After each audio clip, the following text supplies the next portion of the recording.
Hey everyone, and welcome to today's Explainer. I am absolutely thrilled to have you here because today we're jumping right into a breakdown of a classic, beautifully structured childhood narrative. We're going to unpack an epic, escalating tale of friendship, some truly hilarious physical comedy, and, well, the Elephant Group's funny adventure. It is a masterful piece of storytelling that builds chaos layer upon layer, and believe it or not, the whole shebang starts with just one single magnificent animal.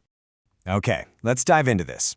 What exactly happens when one scared, rather large elephant goes for a walk in the pouring rain? I mean, it sounds like a simple enough question, right? But as we analyze our source material, you'll see that this innocent little walk sets off a massive domino effect of incredibly funny, escalating disasters that require an ever-growing team to solve. Now, I am definitely not going to spoil the grand finale for you just yet, but let's just say the ultimate solution is for sure not what you'd expect. Chapter 1. This is our starting point. One single wonderfully fat elephant decides to go for a stroll. But right out of the gate, the stakes are super high, because this isn't just a leisurely walk on a bright, sunny day. Our first elephant actually finds himself stuck in the pouring rain and, this is kind of hilarious, is completely terrified by a cloud. So the weather itself acts as the initial catalyst for the entire adventure. This poor, terrified giant realizes he absolutely cannot face this immense cloudy obstacle alone.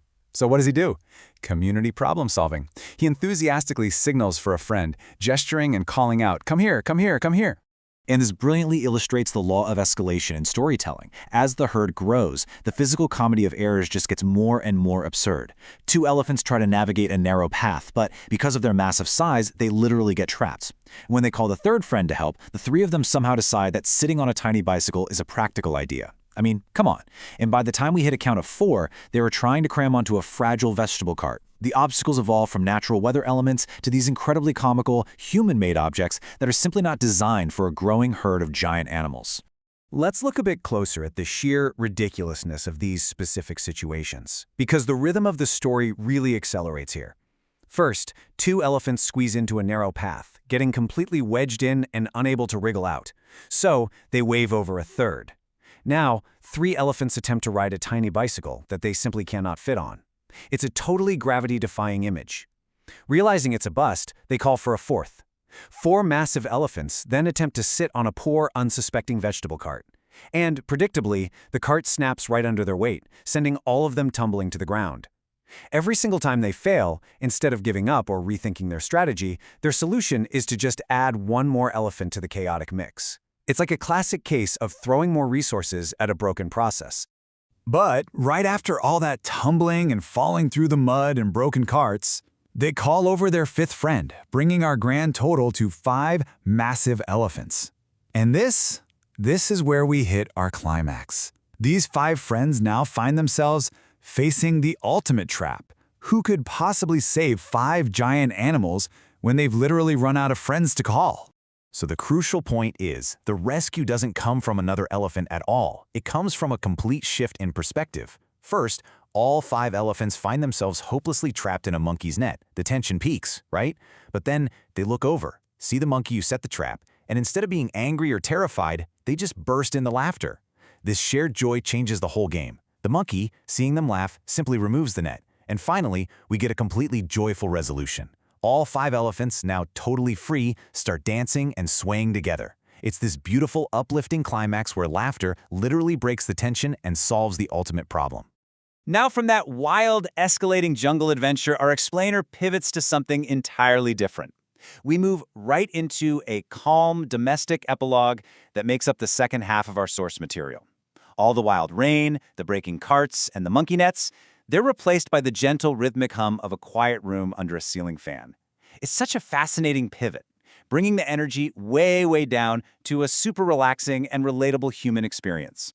Now, what's really interesting about this slide is the incredibly tight, parallel lullaby structure we see here. On one hand, we have Ajay sleeping under the fan, waking up hungry, and getting peanuts. On the other hand, Mooney goes through the exact same experience with Vijay bringing her peanuts. The repetition here is deliberately soothing. It mirrors the calming, circular motion of the ceiling fan itself. It really just perfectly anchors the story in a space of cozy, domestic comfort. But of course, even in domestic comfort, tragedy can strike. And by tragedy, I mean the universal heartbreak of the peanut disappointment. You know exactly what I'm talking about. Hunger strikes, a fresh batch of peanuts arrives, you crack one open, and there are absolutely no seeds inside. It is hilariously disappointing. In our source material, this exact frustration triggers a famously sassy response to the person who brought them. The kids basically declare, "We are not your uncle," or "We are not your mama." It's just a wonderful little injection of attitude into an otherwise sleepy scene. Let's move to and see how this builds into the final, whimsical journey of this very uncle. So the uncle, who was just sassily dismissed, actually has a whole adventure of his own. He goes away to Coda, and he doesn't just come back empty-handed. No, he brings back a parrot. After the parrot eats some food, it sings a lovely little song to the uncle. It wraps up the narrative so beautifully, moving us from the deep disappointment of an empty peanut shell all the way to the joy of a singing, well-fed pet. So we know the parrot ate its food and sang a delightful song to the uncle, completely resolving our journey from a rainy elephant walk all the way to a musical bird. But it leaves us with one final lingering mystery to ponder. What song was it? Did the parrot sing about the 5 dancing elephants in the jungle? Or maybe it sang a lament about a disappointing empty peanut shell? Well, I'll leave you to think about that. Thank you so much for joining me for this explainer today, and as always, keep questioning the details.